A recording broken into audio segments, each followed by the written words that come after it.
देवाबद्दल प्रेम वाटायला सुद्धा पुण्याचा साठा लागतो.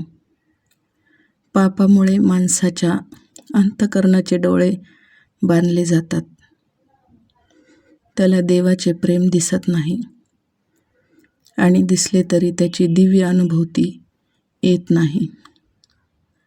त्याच्या अंतःकरणात भक्तीचा झरा खळखळ वाहत नाही. त्यासाठी देवास अनन्य शरण जावे लागते.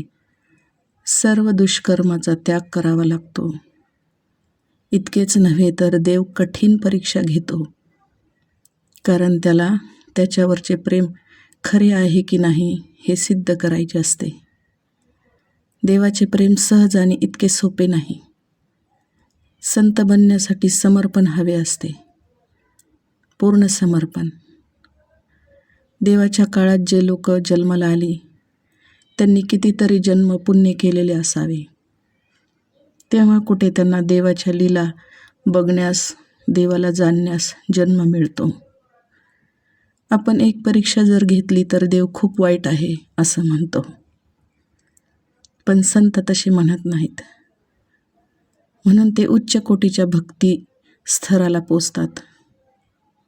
आणि सर्वसामान्य मनुष्य देवाने माझ्यासोबत वाईट केले म्हणून देवाला शिव्या घालत रडत बसतात. देव फक्त प्रेमानेच कळतो.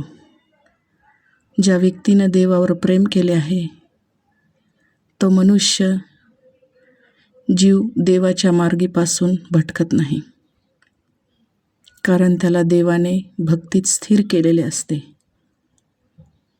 म्हणून मला म्हणावेसे वाटते, अमृताचा घडा चाकला मी देवा, कसा गोड लागेल जिभे हा सुखामेवा.